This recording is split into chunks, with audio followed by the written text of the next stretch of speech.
Nous sommes les assemblées de l'Éternel, une église de la saine doctrine. Nous vous invitons à nous suivre tous les jours, du lundi au vendredi, des exhortations, l'enseignement qui est donné. Et le samedi, chaque semaine, est consacré à des réponses aux différentes questions que vous nous envoyez. Nos plateformes YouTube, Facebook, Instagram et aussi sur notre site, les assemblées de l'Éternel. À partir de 6h juste, heure de Kinshasa, votre humble serviteur, le docteur Jean-Paul Lokadi, ministre de Dieu. Nous donnons place au ministre de Dieu. Nous sommes très reconnaissants à l'égard de notre Dieu pour cette bonté et l'amour qu'il fait montre à notre égard. Nous le savons tous que nous sommes en train de parler sur la séparation par rapport au livre de Genèse, qu'il y a des choses que le Seigneur a séparées depuis le début d'une manière absolue et il y a des choses que Dieu a séparées d'une manière relative. Ainsi, nous étions en train de parler sur ce sujet qui tend vers la fin et nous avons touché le point sur les associations contre nature qui montrent qu'il y a des choses qui ne doivent jamais s'associer. Nous avons parlé de l'association autour du service divin et nous avons parlé aussi sur la création des entreprises. Et c'est là que nous sommes. Nous étions en train de montrer que le Seigneur est en train de nous pousser et nous exhorter à mettre en place nos entreprises pour que nous puissions diminuer notre dépendance face à ceux du dehors. Alors pour aujourd'hui, nous allons continuer par là et nous étions en train d'exhorter à tous que lorsque un frère ou une sœur a une parcelle d'autorité, il doit mettre au-dedans de lui en premier lieu les frères et sœurs. Lorsqu'il peut créer son entreprise, il doit mettre en premier lieu dans sa tête les frères et sœurs pour que ceux-là soient nécessairement engagés. Nous avons donné des exemples de ceux-là qui ont parlé en faveur des frères. Parce que toutes les fois qu'un homme se retrouve quelque part et il a des accès, il doit parler en faveur des frères et sœurs qui sont compétents et qui peuvent faire quelque chose. Alors nous avons beaucoup parlé sur ça, mais nous voulons toucher un élément concernant le service même, que le Seigneur, en nous exhortant de parvenir à faire ce qui est nécessaire pour créer des entreprises, nous étions déjà en train de parler du climat dans lequel nous devons travailler lorsque nous sommes en train d'entreprendre, lorsque nous sommes engagés dans une entreprise, que ce soit chez les frères, que ce soit chez les païens. Alors nous avons parlé même du respect de ceux qui sont élevés en dignité, mais aujourd'hui nous voulons parler de la paresse, parce que le Seigneur nous montre que nous ne devons pas être des paresseux. Vous savez, les enfants de Dieu doivent éviter la paresse, parce que le Seigneur est contre cela.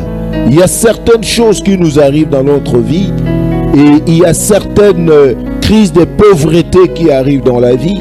Ce n'est pas nécessairement parce que nous manquons de quoi faire, mais c'est parce que nous sommes paresseux. Et l'Écriture nous montre que Dieu est contre la paresse. Voilà pourquoi le lecteur va nous préparer Proverbe chapitre 6e.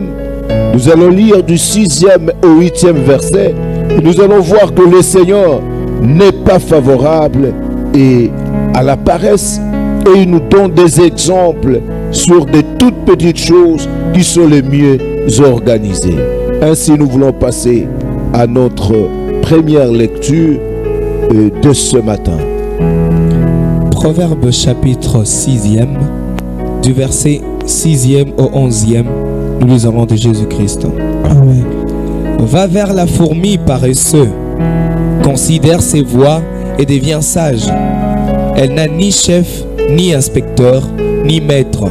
Elle prépare en été sa nourriture et amasse pendant la moisson de quoi manger. Paresseux, jusqu'à quand seras-tu couché? Quand t'élèveras-tu de ton sommeil? Un peu de sommeil, un peu d'assoupissement, un peu croiser les mains pour dormir, et la pauvreté te surprendra comme un rôdeur, et la disette comme un homme en armes. Amen. Amen. Voyez, mes bien-aimés, ce qui est dit.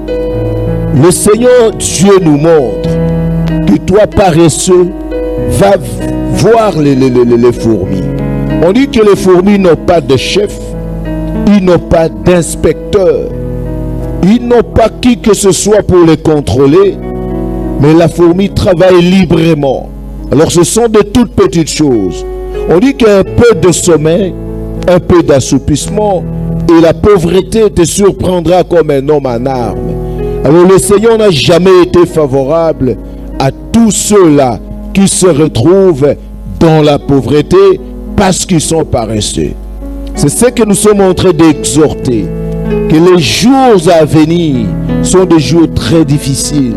Les temps sont très difficiles et lorsque nous sommes là, en tant qu'enfants de Dieu, nous devons être animés d'un courage exceptionnel parce que nous risquons de mener des temps très difficiles, de traverser des situations qui ne sont pas conformes.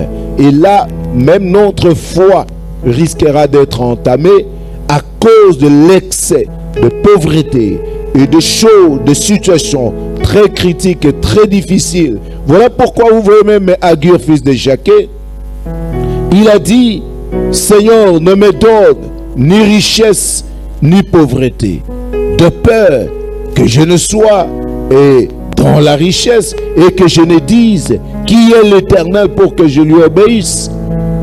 Et de peur aussi qu'en étant dans la disette, que je ne dise où est l'Éternel et que je me détourne du droit chemin. Alors les enfants de Dieu doivent bien savoir que le Seigneur demande à chacun de nous d'être un homme courageux et d'éviter toute espèce de paresse, parce qu'on nous dit ici que va vers les fourmis et observe. Ils n'ont pas de chef, ils n'ont pas de contrôleur, ils n'ont pas d'inspecteur, ils ne subissent aucune pression, ils ne subissent aucun contrôle et ils ne sont sous la conduite de personne, mais chacun a une bonne conscience pour savoir que nous devons travailler et subvenir à nos besoins. On nous dit que le temps où il y a de l'abondance, la fourmi a toujours épargné. Au temps de difficultés, il va manger les réserves qu'il avait fait. Donc, à travers la fourmi, le Seigneur nous montre la notion du zèle, la notion de la persévérance et la notion aussi d'épargne. C'est là que l'Écriture dit que le paresseux a plusieurs désirs, mais ces désirs ne sauront jamais être accomplis parce qu'il est dans la paresse. Alors même lorsque nous sommes en train de travailler dans nos entreprises, nous devons donner le maximum d'efforts. Nous devons nous mettre au travail. Nous devons travailler durement. Nous devons aller plus loin et nous occuper. On dit que nous devons travailler. Nous devons nous occuper de nos propres entreprises en travaillant de nos propres mains. Et c'est très important parce que nous devons réduire notre dépendance envers ceux du dehors. Nous devons réduire notre dépendance envers l'État, envers les entreprises, des hommes qui ne croient pas à la parole de Dieu. Parce que là devant, nous serons totalement bouclés parce que les notions de satanisme et toute autre chose vont faire éruption. La notion de la fausse foi, de la fausse croyance va faire éruption dans les entreprises, dans le monde du travail, et ça sera très compliqué pour qu'un enfant de Dieu puisse trouver de quoi subvenir à ses besoins. Nous allons les sentir si nous perdons tout notre temps au lieu d'entreprendre. Nous prenons des milliers, des millions et nous allons déverser dans des banques. Nous devons faire très attention. Voilà pourquoi nous voulons lire une écriture.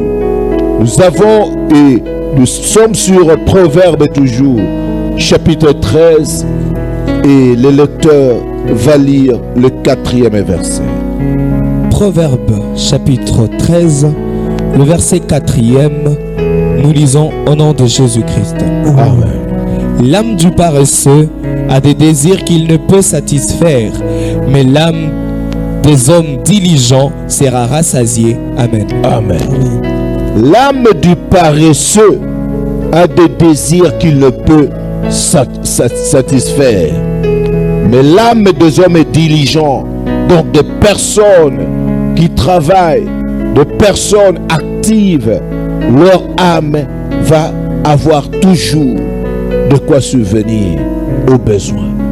Alors même du côté de la parole de Dieu, lorsqu'un homme est paresseux par rapport à la parole de Dieu, comme l'Écriture dit que ceux-là qui ont cru à la parole étaient chaque jour tous ensemble assidus au temple. Il y a des frères et sœurs qui par la paresse, ils restent à la maison. Ils sont en train de rouler sur leur lit, ils restent à la maison. Je suis fatigué, il n'y a pas moyen d'aller au culte.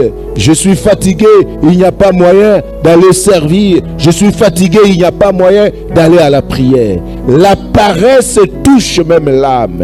Et on dit que l'âme du paresseux aura des désirs qui ne saura jamais satisfaire. Et vous allez rester dans les ambitions, dans des désirs et qui ne peuvent jamais aboutir. En train de dire, moi je désire tel mode de vie, ou je dois construire une maison. Moi j'ai toujours désiré d'avoir ma propre maison. J'ai toujours désiré d'acheter telle chose.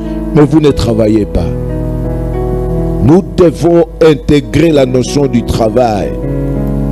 Vous savez, nous voyons le plus souvent, même dans nos groupes d'ensemble, de groupes WhatsApp, et qu'il y a des frères qui viennent y déposer même des offres d'emploi.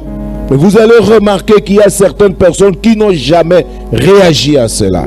Jamais.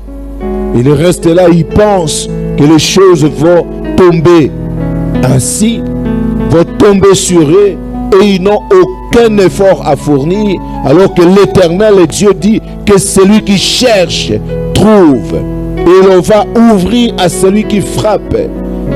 Donc lorsqu'on ne frappe pas à la porte, l'on ne peut pas voir la porte s'ouvrir devant toi. Et lorsque l'on ne cherche pas, l'on ne doit pas trouver, parce que le Seigneur n'a jamais dit qu'il viendrait avec tout pour nous offrir. Et Dieu ne travaille pas à notre place. Et vous verrez bien que ce sont les efforts que le Seigneur a toujours couronnés. Nous devons bien savoir que le temps est arrivé où des initiatives de toute espèce doivent venir de nous pour que nous puissions mettre en place nos propres activités, nos propres entreprises, que nous puissions créer des choses. Demande à l'Éternel de te donner un esprit de créativité et demande à l'Éternel d'ôter toutes sortes d'égoïsme, parce qu'il y a de ceux-là qui peuvent initier les frères à faire ceci ou cela, mais ils se bloquent, ils restent là parce qu'ils sont totalement dans l'égoïsme. Ils veulent travailler seuls. Et en voulant travailler seul, c'est là où on n'évolue pas. Je disais autrefois que quelqu'un peut avoir le moyen. Il a des idées. Il dit que non, je dois mettre en place telle chose. Mais le moyen qu'il a n'est pas suffisant. Mais au lieu de consulter d'autres frères, que non, j'ai telle idée, je veux mettre en place telle chose, mais j'ai les moyens insuffisants. Si vous avez des moyens, alors associons-nous pour réaliser telle chose. Non, il a une idée singulière, il a une idée égoïste. Alors il va attendre des années, des mois, des semaines pour venir accomplir cela, alors que le domaine du travail, c'est quelque chose aussi de temps. Les choses qui peuvent être faites aujourd'hui, demain, ça ne sera plus en vogue. Voilà pourquoi nous étions en train de vous donner même un exemple, qu'il y a de ceux-là qui faisaient ce que l'on appelait le publiphone, qui ont acheté des maisons sous nos yeux. Lorsque les réseaux de télécommunications ont commencé dans notre pays, ils mettaient des points de téléphones publics. Ils se sont fait beaucoup d'argent. Mais aujourd'hui, vous ne pouvez plus faire ça. Chacun dispose de son portable. Chacun cause à travers chez lui. Il y a même des appareils que l'on appelait, si c'est la phonie. Beaucoup se sont fait des richesses. C'était à ce temps-là. Mais aujourd'hui, on ne peut plus le faire. Nous avons vu même certaines entreprises de transfert de fonds qui n'existent plus aujourd'hui. Parce que les gens, les temps ont changé. Alors ceux qui étaient en train d'attendre pour le faire dans la suite des temps, au lieu de dire associons-nous et mettons quelque chose en place, ils n'ont plus rien à faire.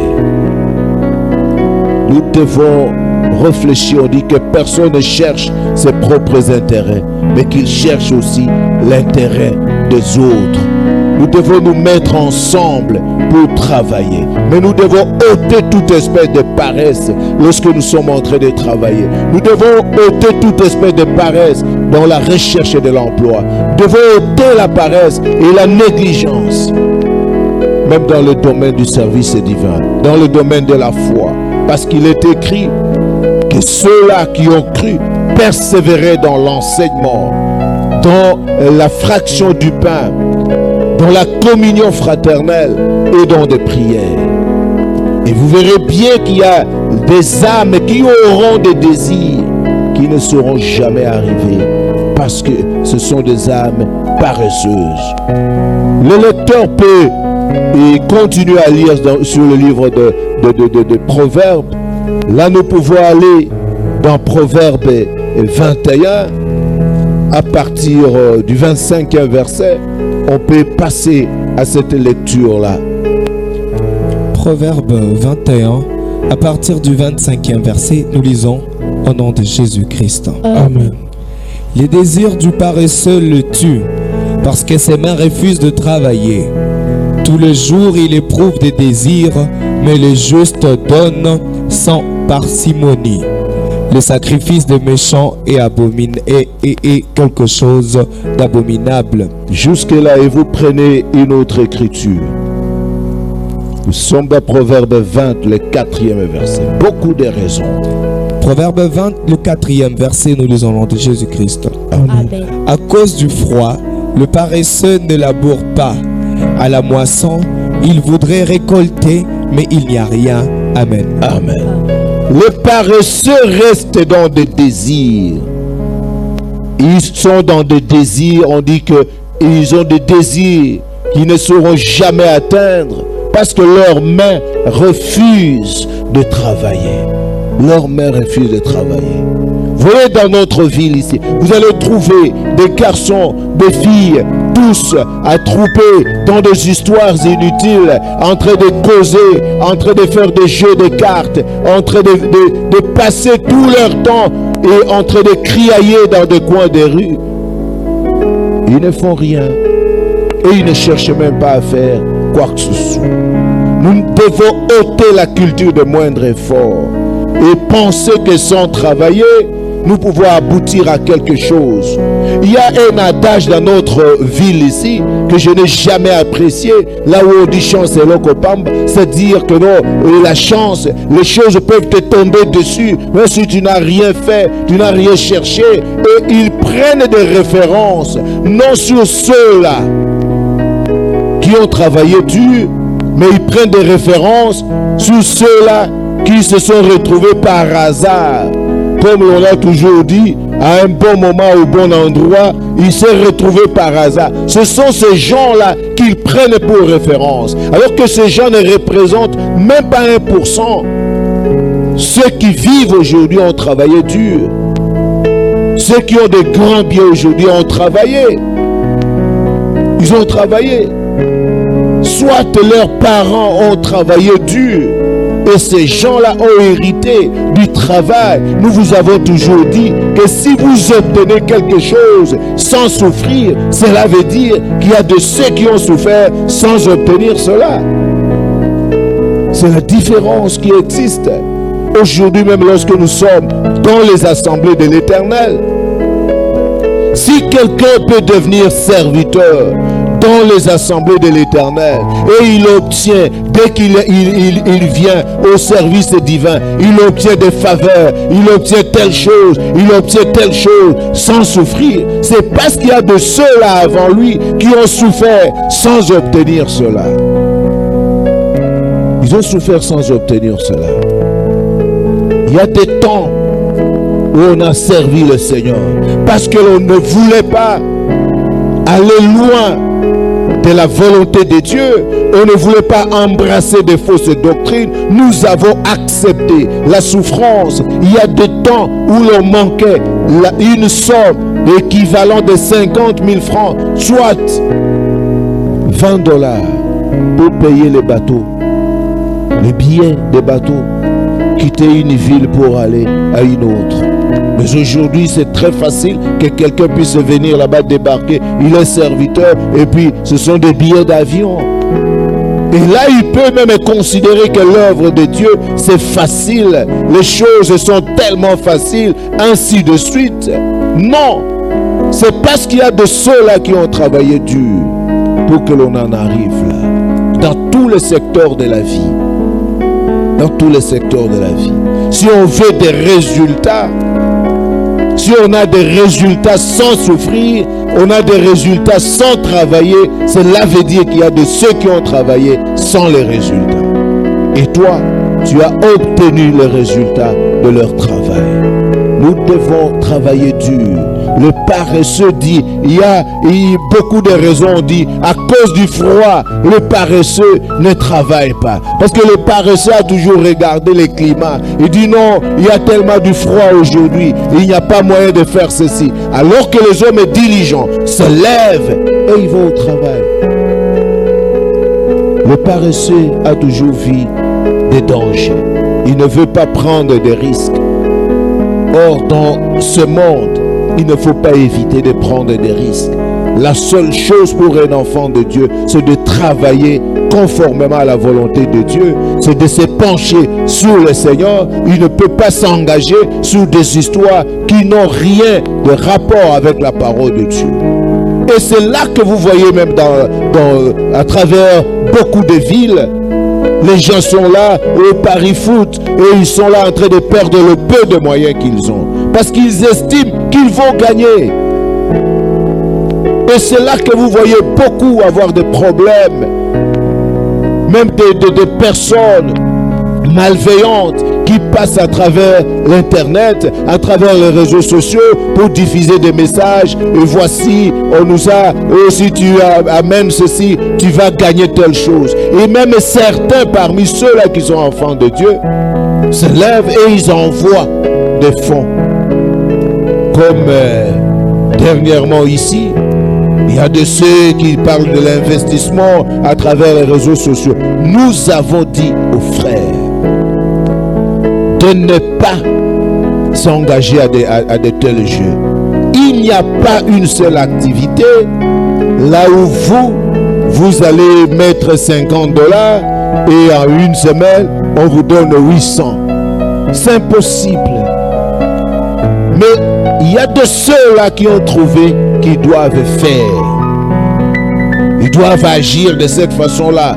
Alors, jusqu'à ce qu'ils se sont engagés dans ça, mais aujourd'hui, leurs comptes Facebook sont piratés et l'on y diffuse des images qui ne sont pas conformes. Et l'on est en train de diffuser des messages qui disent que non, j'ai gagné, j'ai fait ceci. Ce n'est pas la volonté de Dieu. Penser gagner sans travailler, c'est une aberration et c'est quelque chose que nous décourageons. Parce que le Seigneur dit que le précieux trésor d'un homme, c'est l'activité. C'est ça le précieux trésor d'un homme. C'est l'activité. Mettons-nous ensemble, échangeons des idées. Initions nos frères dans le travail. Proverbe chapitre 22. Le 13e verset. Proverbe 22, Le verset 13e, nous lisons au nom de Jésus-Christ. Amen. Le paresseux dit, il y a un lion dehors, je serai tué dans les rues. Amen. Amen.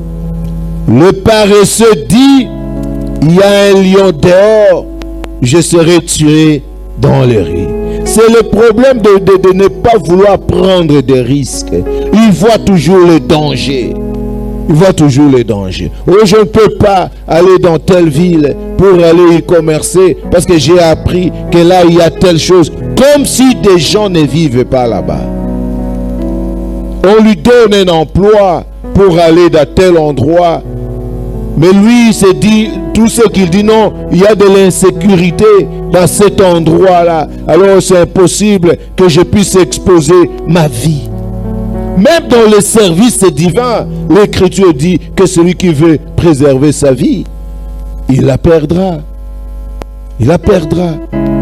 Parce qu'il y a des gens qui ont toujours vu des dangers. Oh, il y a un lion dehors, je serai tué dans la rue. Oh, il y a telle chose, il y a du froid. À cause du froid, le paresseux ne travaille pas. Lorsque vous voyez par exemple le monsieur de Matthieu 25, on dit qu'on a donné à celui-ci 5 talents, à l'autre 2, et lui on lui a donné 1. On a dit que non, fait le commerce et multiplier, fructifier cela jusqu'à ce que je reviendrai et vous m'en ferez le compte. Lui, qu'est-ce qu'il a dit? Je ne peux pas prendre des risques. Alors je prends ce qu'on m'avait donné, je creuse la terre et je vais aller garder ça là-bas. Lorsque le maître était de retour et que les autres ont rendu compte, voici, j'ai eu tel, tu m'as donné 5, j'en ai produit 5.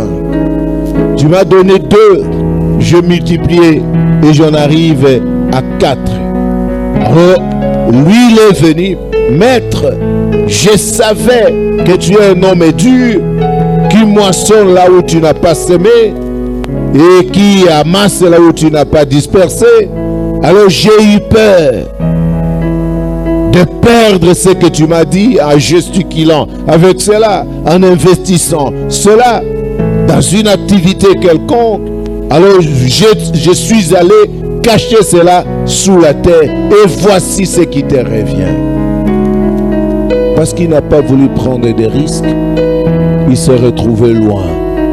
Dans la vie, il faut apprendre cela. Ce monsieur n'a pas voulu prendre des risques. Et le Seigneur nous montre comment nous devons vivre avec des gens qui ne veulent pas travailler et qui se donnent dans des futilités. Voyez, la parole de Dieu va jusqu'à nous montrer que nous sommes, et nous ne sommes pas obligés même de partager notre pain avec un frère qui ne veut pas travailler, mais qui s'occupe de futilité. Il y a de ceux-là à qui l'on a proposé même des emplois et ils ont refusé pour rien seulement en disant bon, moi je vois que c'est très difficile, il n'y a pas moyen, en tout cas moi je cherche plutôt un emploi de tel genre, de ceci ou de cela, alors qu'il n'a rien du tout. Si le lecteur peut nous chercher un passage sur Thessaloniciens, sur 2 Thessaloniciens 3, il va lire le 6e verset et puis il va sauter pour lire 11e et 12e. 2 Thessaloniciens 3. 2 Thessaloniciens 3. Le 6e verset. Le verset 6e, nous lisons au nom de Jésus-Christ. Amen. Nous vous recommandons, frères, au nom de notre Seigneur Jésus-Christ, de vous éloigner de tout frère qui vit dans le désordre et non selon les instructions que vous avez reçues de nous. 11 à 12. Nous apprenons cependant qu'il y a parmi vous quelques-uns qui vivent dans le désordre, qui ne travaillent pas, mais qui s'occupent de futilités. Nous invitons ces gens-là et nous les exhortons par le Seigneur Jésus à manger leur propre pain en travaillant paisiblement. Amen. Amen. Nous invitons ces frères dans le Seigneur et nous les exhortons à manger leur propre pain en travaillant paisiblement. Le premier élément, on nous dit qu'il en est parmi vous ceux-là qui sont en train de travailler, qui ne travaillent pas et qui s'occupent de futilité. Parce qu'il y a des gens, vous trouvez que non, ils sont dans des futilités, ils n'ont pas le temps de travailler, ils ne s'occupent pas du travail, ce sont des histoires futiles qui les intéressent. Comme nous voyons des gens errer partout. Non pour chercher l'emploi, non pour faire quelque chose, mais ils sont là comme ça, croisant les mains. L'Écriture nous montre bien que nous vous recommandons, frères, de vous éloigner d'abord de tout frère qui ne vit pas, qui vit dans le désordre et non selon les instructions que vous avez appris de nous. C'est le premier élément. Il y a des frères qui vivent dans le désordre, qui ne veulent pas travailler. Ils ne vivent pas selon les ordres, selon les recommandations de la parole de Dieu. Parce que le précieux trésor de tout homme, c'est l'activité. Le précieux trésor de tout homme, c'est le travail. On dit tout travail procure de l'abondance. Mais les paroles en l'air ne mènent qu'à la disette. C'est ce que l'Écriture dit. Il y a de ceux qui ont tellement de projets, la manifestation des intentions. Ce qu'on appelle les chapelets de bonnes intentions. Mais qui ne le feront jamais. Même lorsqu'on exhorte un frère que non, vous savez, vous pouvez faire par exemple ça. Non, j'y pensais déjà. Ça, en tout cas, je suis en train de penser à faire. Il n'a pas le temps d'écouter suffisamment ce qu'on est en train de lui dire. Alors que répondre avant d'avoir écouté, c'est un acte de folie. On dit que cela amène la confusion pour quiconque le fait. Il y a des frères qui vivent dans le désordre et qui ne travaillent pas. On dit éloignez-vous de ces frères-là. Éloignez-vous de tout celui qui vit dans le désordre et non selon les instructions. Et en dehors de cela, on nous montre ici, à partir du 11e, là où nous avons lu, que nous apprenons, l'apôtre Paul dit que nous apprenons cependant qu'il y a parmi vous quelques-uns qui vivent dans le désordre, qui ne travaillent pas, mais qui s'occupent de futilité. Nous invitons ces frères-là, par le Seigneur Jésus, à manger leur propre pain, en travaillant paisiblement. On te dit, toi, mange ton propre pain, cherche ta propre nourriture, et il ne faut pas t'accrocher au résultat du travail d'autres personnes.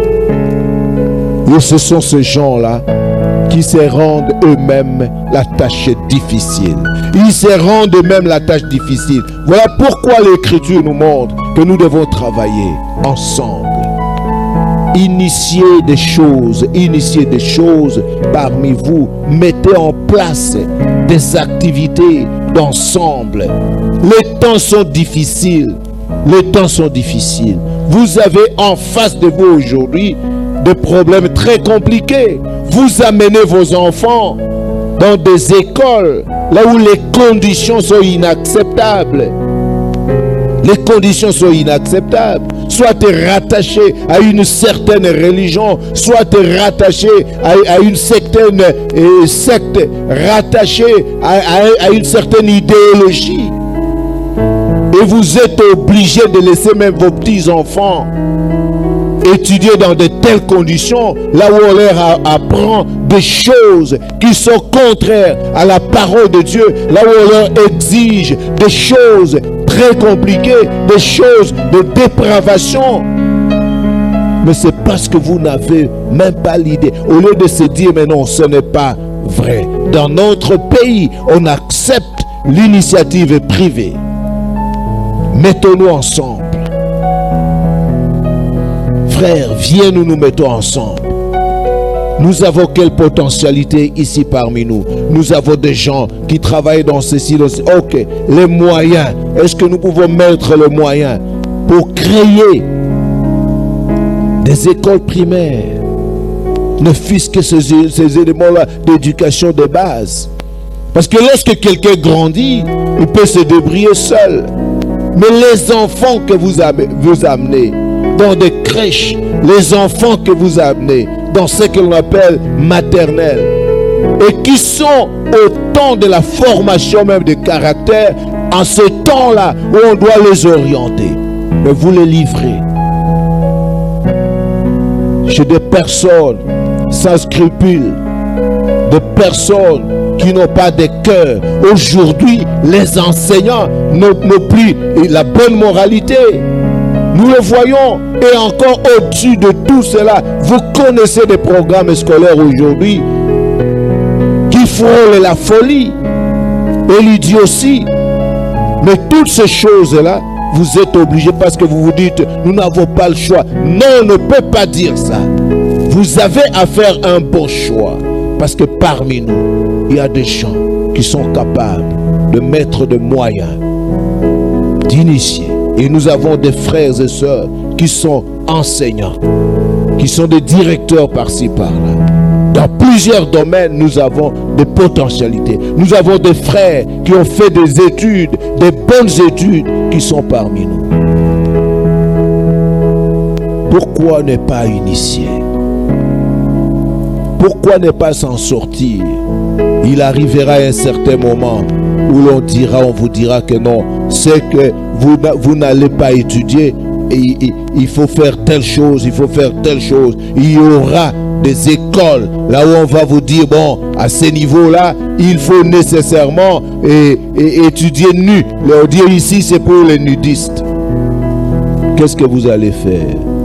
On va imposer un certain habillement contre la parole de Dieu, des choses qui sont contraires à la parole de Dieu, qui ne respectent ni la pudeur, ni la modestie, ni la décence.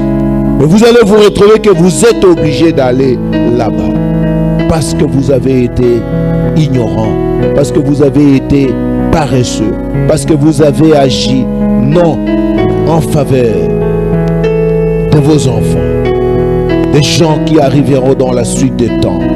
Il faut penser à cela. Aujourd'hui, nous voyons ce qui se passe. Voyons ce qui se passe. Même dans des hôpitaux. Des médecins qui créent les scandales.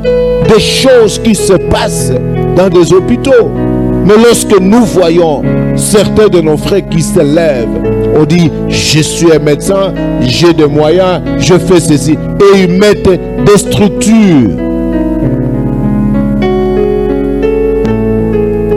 Des structures médicales. Ils mettent des structures médicales en place. Et ils se disent que nous devons faire quelque chose. Et nos frères et sœurs bénéficient de soins de qualité. Ils bénéficient de soins de qualité.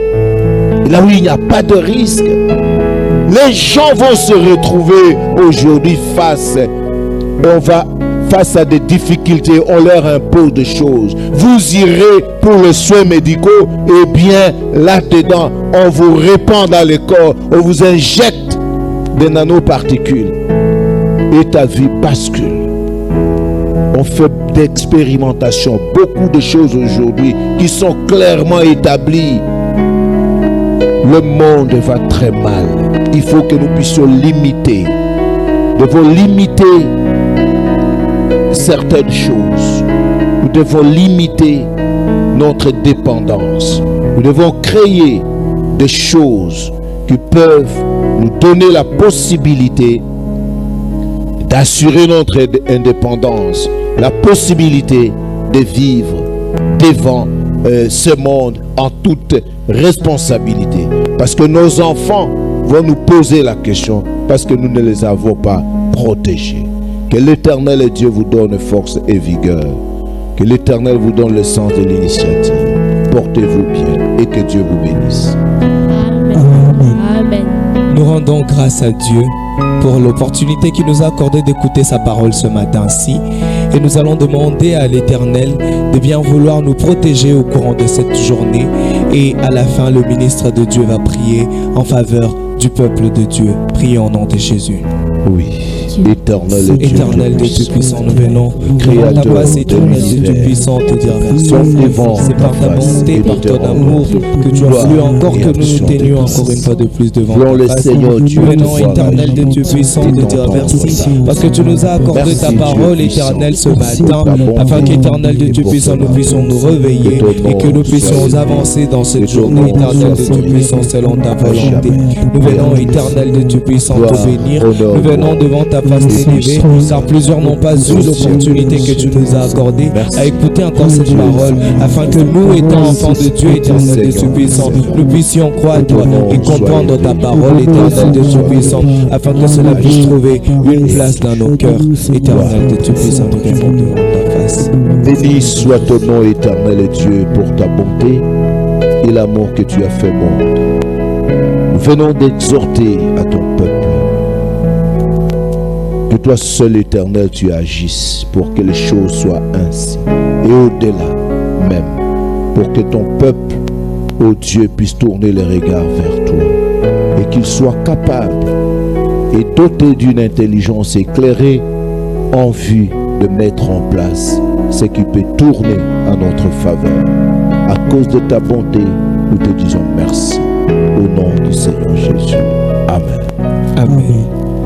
Merci et bonne journée à tous. Merci. Merci.